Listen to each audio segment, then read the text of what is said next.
জয়গুরু। তো দিনটা ছিল ব্যস্ততম কিন্তু খুব সুন্দর।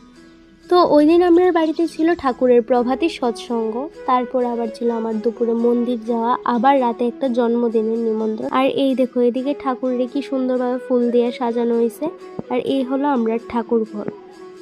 তো তারপর এদিকে গানও শুরু হয়ে গেল ঠাকুরের।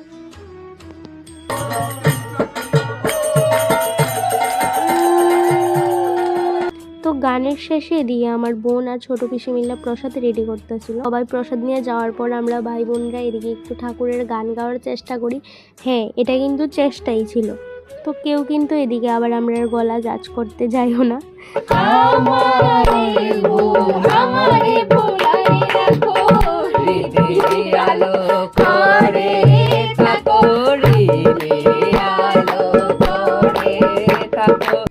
তো যাই হোক, তারপর প্রসাদ টসাদ নিয়ে দুপুর দিকে আমি আর নেহা গেছিলাম লক্ষ্মীনারায়ণ বাড়িতে, কারণ ওই দিন যেহেতু ছিল হনুমান জয়ন্তী। আহা, তারপর মন্দিরে গিয়ে এটা কি দেখলাম, তখন প্রায় 2টা বাজে। তো মন্দিরে গিয়ে দেখি যে মন্দির বন্ধ। তো আমরা আর এই দুপুর রোদের মধ্যে কি করুম, তারপর একটু সময়টা কাটানোর লেগে গেছিলাম আনন্দময়ী মার বাড়িতে। তারপর ওইদিকে একটু বয়া গল্প টল্প করি। এরপর আবার টাইম হলে আয়া দেখি মন্দিরের দরজাটাও খুলতেছে। তারপর খুব সুন্দরভাবে এদিকে আমি পূজাটা দিতে পারি। আর তোমরা এটা এর আগে শর্ট ভিডিওতেও দেখছিলা, যারা যারা না দেখছো অবশ্যই একবার গিয়ে দেখে আয়ো।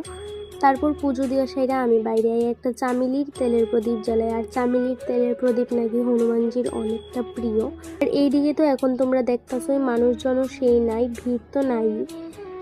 আর রাতে কিন্তু এদিকে প্রচণ্ড ভিড় হয়, কারণ এর আগের বারও আমি হনুমান জয়ন্তীর দিনে দেখছি গেটের সামনেতে লাইন ধরে গিয়ে পূজা দিতে হয়।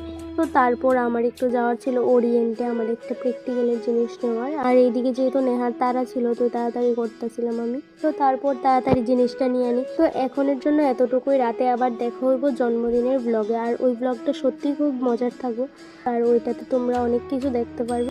Tata, by.